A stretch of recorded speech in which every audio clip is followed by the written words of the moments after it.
আমরা এখন পর্যন্ত স্বাধীন হতে পারি নাই, এটাই সত্য কথা। কখন স্বাধীন হবেন আপনি? কখন এই উম্মাহ স্বাধীন হবে? যখন আপনার আমার কথায় পশ্চিমারা উঠবে বসবে, তখন। যখন আপনার আমার কথায় উঠবে আর বসবে, তখন। যখন আপনার আমার কথায় এই পুরো কুফরি তাগুতি শক্তিটা উঠবে বসবে, তখন বুঝবেন উম্মাহ স্বাধীন হয়েছে। স্বাধীনতা শুনছেন? বেলাল ইবনে রাবাহ স্বাধীন, যখন তাকে পিটানো হচ্ছে, শেকল দিয়ে বেঁধে শেষরায় টানা হচ্ছে, বেলাল ইবনে রাবাহ সেদিন স্বাধীন ছিলেন, কারণ তিনি আল্লাহ ছাড়া কারো দাসত্ব করেন না। আবু জাহেলের নির্মম নির্যাতন, উমাইয়া বিন খালাফের নির্মম নির্যাতন বেলাল ইবনে রাবাহকে পরাধীন করতে পারে নাই। বেলাল স্বাধীন আঘাতের মধ্যে। সুমাইয়া স্বাধীন। সুমাইয়ার নাম শুনেছেন?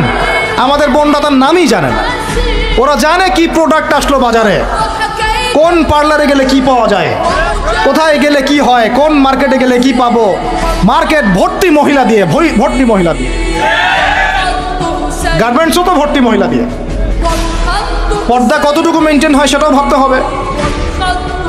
জব করতে দোষ নাই, জব করতে দোষ আছে, পর্দা কতটুকু ভাবতে হবে না?